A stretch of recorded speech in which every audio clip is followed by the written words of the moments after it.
እሺ ቅድም እንደነገርኳችሁ ይሄ ፋይናሊ ይሄንን ስፓርክ ፕለግ ይሰራል አይሰራም የምንልበት ቴስት የምናደርግበት ስፓርክ ፕለግ ቴስተር ይባላል። ይሄ እንደምታዩት ይሄኛውን ከግድግዳ ኤሲ ፌዝ ላይ ወይ ደግሞ ከኤሲ ከግድግዳ እንሰካለን።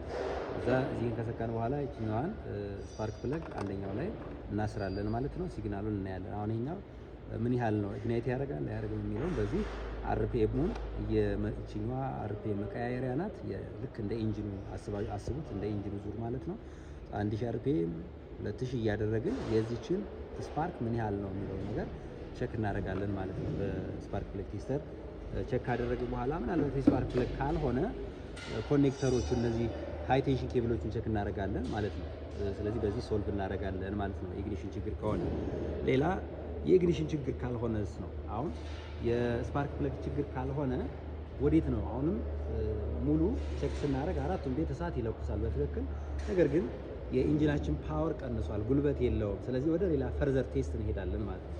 ቀጥሎ የምናደርገው ምንድነው? ኮምፕሬሽን ቴስት ይሆናል ማለት ነው። እንግዲህ ኮምፕሬሽን ቴስት ለምንድነው ማድረግ ያስፈልገው? ኢንጂናችን እንግዲህ እንደምታውቁት እዚህ ጋር እንዳያችሁት 4 ሲሊንደር አለው።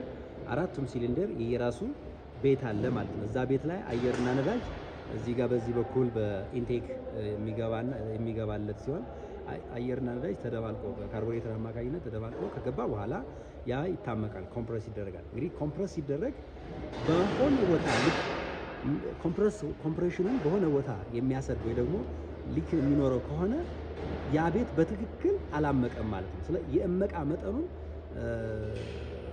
ደረጃው ወይ ደግሞ መጠኑ ቀንሷል ማለት ነው። ይሄ ሊሆን የሚችለው ወይ ክራክ ሲሊንደሩ ክራክ ሲያደርግ በዚያ ኮምፕረስ በሚሆንበት ሰዓት ኮምፕሬሽኑ በዛ ሲያመልጥ ወይ ደግሞ በስፓርክ በኮምፕሬሽን ሪንግ ሲበላ ሲያልቅ በዛ በኩል ሊያመልጥ ይችላል። በኢንቴክ ቫልቭ ችግር ሊሆን ይችላል። የኤግዞስት ቫልቭ ችግር ሊሆን ይችላል። ይሄንን ከመፍታታችን በፊት በቴስት ማረጋገጥ አለብን። ይሄ ምን ይባላል? ኮምፕሬሽን ቴስት እንለዋለን። አሁን ማሳያችሁ ኮምፕሬሽን ቴስት ይሆናል ማለት ነው።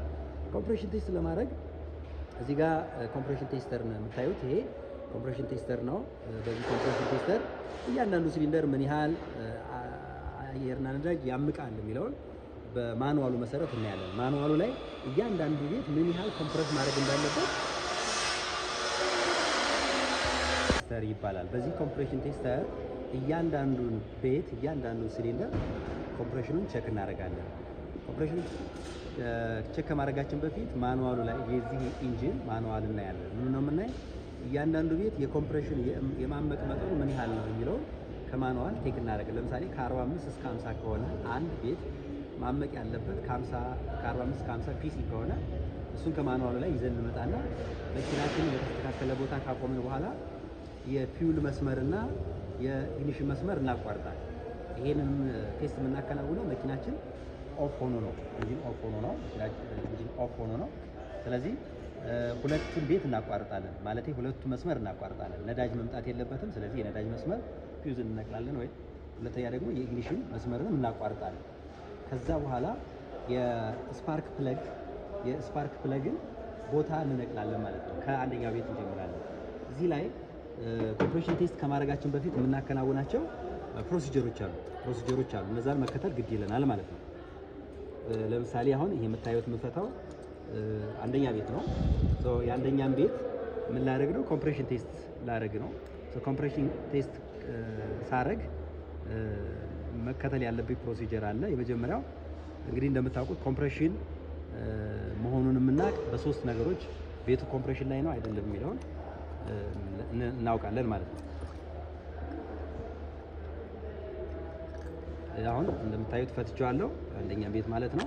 አንደኛ ቤት ከፈታው በኋላ እዚህ ጋር የሲሊንደር ከቨሩን ፈታና አንደኛ ቤት ሁለቱም ዝግ መሆን አለባቸው። ማለትም ኢንቴክም ኤግዞስትም ዝግ መሆን አለበት።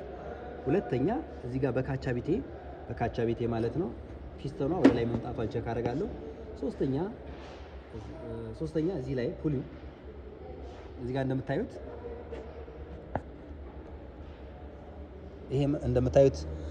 እዚህ ጋር ፑሊው ላይ ግሩቭ ነገር አለ። ይሄ ግሩቭ ቀጥታ ይሄኛው እቺ ዜሮ እዚህ ላይ ዱዌል አንግል አለ ከ20 10 ወደ ዜሮ እዚቺ ዜሮ የምታመለክተው እዚህ ጋር ያለችው ዲግሪ አንግል እዚች የምታዩት ፒስተኑ ቶፕ ዴድ ሴንተር ላይ መድረሱን ነው። ስለዚህ አጀስት ሲደረግ 10 ዲግሪ ቢፎር ኮምፕሬሽን ቢፎር ቶፕ ዴድ ሴንተር ወይም 5 ሊሆን ይችላል። ምናልባት የዚህ ኢንጂን 10 ላይ ሊሆን ይችላል። ስለዚህ እዚህ ጋር ፑሊው ላይ እዚህ ጋር ግሩቭ አለ ትታያቸዋለች። እዚህ ጋር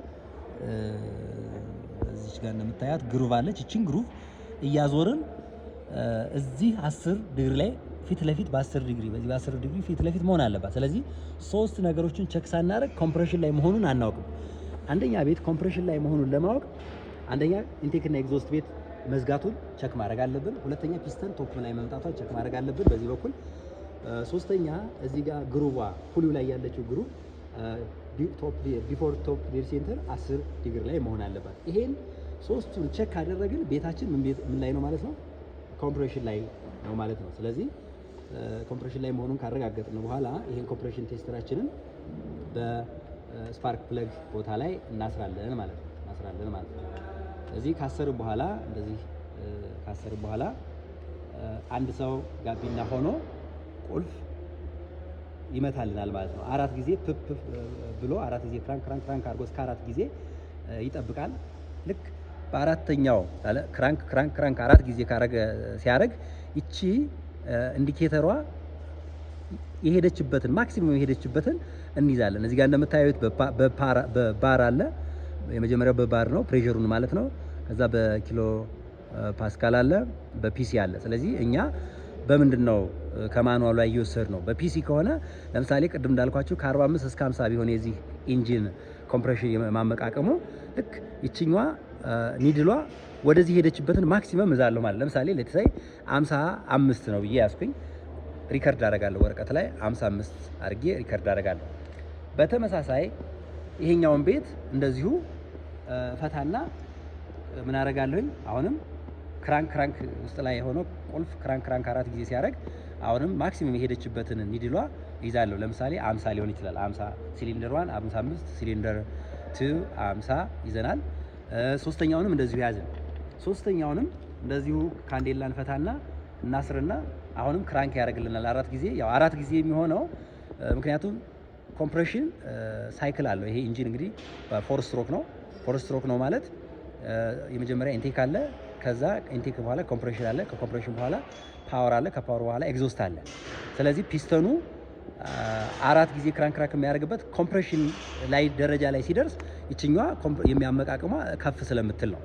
ይሄን አድርገን ለምሳሌ 50 ያዝን። ስለዚህ የመጀመሪያው ቤት 55 አለን፣ ሁለተኛው ቤት 50 አለን፣ ሶስተኛው ቤት 50 አለን፣ አራተኛው ቤት ላይ እንመጣለን። አራተኛውን ቤትም እንደዚሁ እንሰካና አሁንም ክራንክ ያደርግልናል። ማክሲመም ይሄ ሄደበትን እንዛለን። ለምሳሌ 45 ያዝን። ስለዚህ እንደምታውቁት አንደኛ ቤት 55፣ ሁለተኛ ቤት 50፣ ሶስተኛ ቤት 50፣ አራተኛ ቤት 45 አግኝተናል። ማኑዋል ላይ ያነበብነው ማክሲመም 55 ሚኒመም 50 ነው የሚለው አንድ ሲሊንደር የማመቃቀም። በዚህ ስታንዳርድ አራተኛ ቤት 45 ነው። ሶ ከሊሚት በታች ነው ማለት ከሊሚት በታች ነው። ምክንያቱም ሚኒመም 50 ማክሲመም 55 ነው የሚለው ማኑዋል።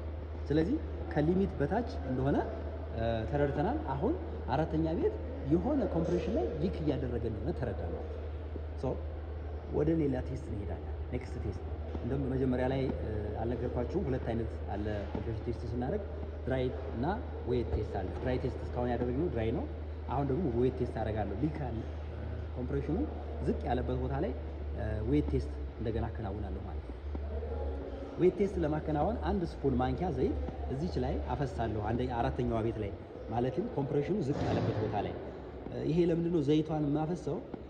ከውስጥ ፒስተን አለ። ፒስተኑ ሪንግ አለው፣ ኮምፕሬሽን ሪንግ። ያ ሪንግ በወሉና በሪንጉ መካከል በወሉና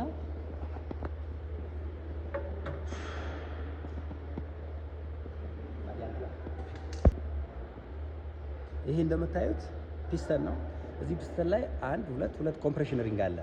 እንግዲህ ይሄ ኮምፕሬሽን ሪንግ እዚህ ጋር ያለው ከግድግዳው ጋር እንደ አታች ሆኖ ነው የሚሄደው። ስለዚህ ሁልጊዜ አፕ ኤንድ ዳውን ሲጫወት ፒስተን እየተበላ ይሄዳል። ስለዚህ በዛ ያው ብረትና ብረት ሲገናኝ ደግሞ ያው ምንም እንኳን ልኬ ኮንትን ቢኖረውም ማለስለሻ ግን እዚህ ጋር እየተበላ ስለሚሄድ ያቺ ክፍተት ልትፈጠር ትችላለች።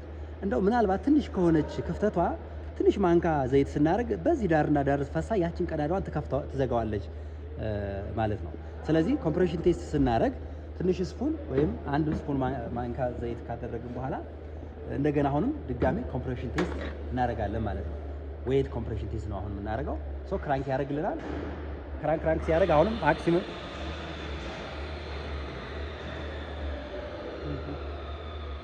ማክሲመም የሚሄደው ክራንክ ሲያደርግ ማክሲመም የሄደበትን እንይዛለን። አሁንም 45 ከሆነ ችግሩ ወይ ኮምፕሬሽን ሪንግ በጣም ተበልቷል ወይ ችግሩ ሌላ ነው ማለት ነው። ነገር ግን ዘይቷ ሸፍነው አሁን ያገኘነው ኮምፕሬሽን ቅድም 45 ካገኘነው 50 ከጨመረ ችግሩ የኮምፕሬሽን ሪንግ ነው፣ እሱ አልቃ ነው ማለት ነው። ስለዚህ በዚህ እንወስናለን። ነገር ግን አሁን ለምሳሌ ሶስተኛውን ቴስት ለማድረግ ለምሳሌ አሁንም 45 ከኮምፕሬሽኑ ዝቅ እንዳለ ቢያሳየን ወደ ሌላ ቴስት እንሄዳለን ማለት ነው። ሶስተኛውን ቴስት እናደርጋለን እዚሁ ኢንጂን ላይ አሁን ሊኬጅ ቴስት እናከናውናለን። ይህም እንደምታዩት ሊኬጅ ቴስት ደግሞ የምናደርገው አራተኛዋን ቤት አሁን እሷን ለይተን ሊኬጅ ቴስት እናከናውናለን። ካንዴላ እንፈታለን። ካንዴላ ከፈታን በኋላ እዚህ ላይ ኮኔክሽን አለ።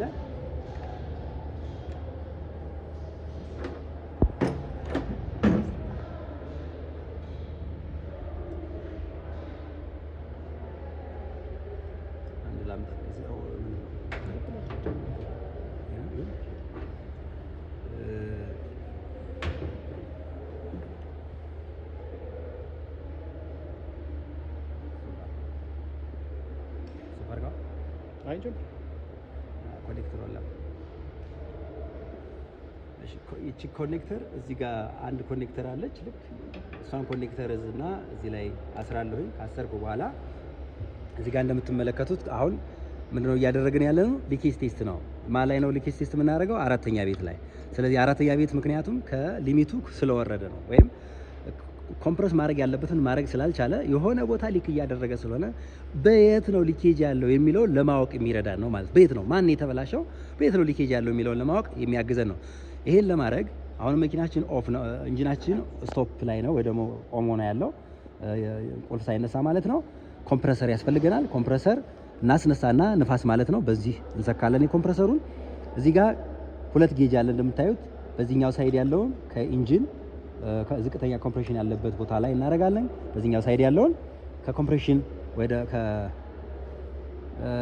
ምንድነው ቅድም ያልኳችሁ ይሄኛው የኮምፕረሰር ከኮምፕረሰር እናስገባለን፣ አየር ለማስገቢያ ማለት ነው። ስለዚህ ሁለት እዚህ ጋር እንደምታዩቸው ሁለት ጌጆች አሉ። እነዚህ ሁለት ጌጆች አንደኛው ከኮምፕረሰሩ ወደዚህ ፒስተን የገባው አየር ምን ያህል ነው የሚል የሚነግረን ነው። ይሄኛው ደግሞ ኮምፕረሰሩ ውስጥ ከገባ እዚህ ሲሊንደር ውስጥ ከገባ በኋላ ምን ያህል ነው ሲሊንደሩ ሊክ እያደረገ ነው አይደለም የሚለውን የሚነግረን ይሄ ማለት ነው። አረንጓዴው ላይ ከሆነ ጉድ ነው፣ ቢጫው ላይ ከሆነ የሆነ የሚቀንስ አለ ማለት ነው። እንደዚህ እያለ ቀዩ ላይ ከሆነ በጣም ብዙ እየቀነሰ እንዳለ ያሳየናል። ስለዚህ ምን እናደርጋለን? እዚህ ጋር እዚህ ውስጥ የገባውን ይነግረናል። ይሄኛው ደግሞ ምን ያህል ከኮምፕረሰር እንደገባ ይነግረናል ማለት ነው። ይሄኛው ሁለተኛው ጌጅ እዚህ ውስጥ የገባውን ኮምፕሬሽን ምን ያህል ወይ ደግሞ አየር ምን ያህል እንደሆነ ይነግረናል። እየቀነሰ ከመጣ ቢጫው ላይ ወይ ደግሞ ወደ ቀዩ ከሄደ ሊኬጅ አለ ማለት ነው። ስለዚህ የት ሊኬጅ እንደማድረግ የት ነው ቼክ የምናደርገው? ዲፕስቲክ ላይ እዚህ ጋር እንደምታዩት ዲፕስቲክ ቼክ እናደርጋለን። እንከፍታለን ዲፕስቲክ አንድ። ሁለተኛ በዚህ በዘይት ማስገቢያ እንከፍታለን። በዚህ አየር የሚያመልጠው አየር ወይ ደግሞ በየት ነው የሚለውን ለማወቅ ነው። በዚህ ቼክ እናደርጋለን፣ በዘይት ማስገቢያ ማለት ነው። ሁለት እንደገና ደግሞ በዚህ በኢንቴክ በኤግዞስት ቼክ እና እንደዚህም ቦታ እና በራዲያተር እነዚህ በአምስቱ ቦታዎች ፔስታል ነገር ወይ ደግሞ ሶፍት ነገር እናደርጋለን። በዛ ሶፍቱን የሚገፋው ከሆነ ሊክ እያደረገ ነው ማለት ነው። ሊክ እያደረገ ነው። ለምሳሌ በኢንቴክ በኩል ንፋስ ከመጣ ምክንያት የገባው በኢንቴክ በኩል ከሆነ ጋስኬት ችግር ነው ማለት እንችላለን። ጋስኬት መበላት ምናምን በኢንቴክ በኩል ሊኬጅ ካመጣ ችግሩ የጋስኬት እንደሆነ እንረዳለን። በዘይት ማስገቢያ ወይ ደግሞ በሌቨሎ በዚህ በዲፕስቲክ የሚመጣ ከሆነ ችግሩ የኮምፕሬሽን ሪንግ እንደሆነ እንረዳለን ማለት ነው። መቀየር አለበት ማለት ነው ተፈቶ። ሶስተኛ በኢንቴክ ከመጣ የኢንቴክ ቫልቭ ችግር አለ ማለት ነው። ኢንቴክ ቫልቭን ቼክ ማድረግ አለብን፣ ፈተን እንደገና ማደስ አለብን ማለት ነው።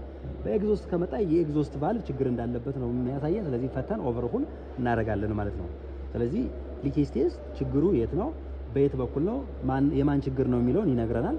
በዛ ጊዜ ሳንፈጅ ባጭሩ መኪናችንን ችግሩን ፈታ ነው ማለት ነው። ወይ ደግሞ የትኛው መፈታትና የትኛው መቀየር እንዳለበት ማወቅ ቻልን ማለት ነው በቴስት።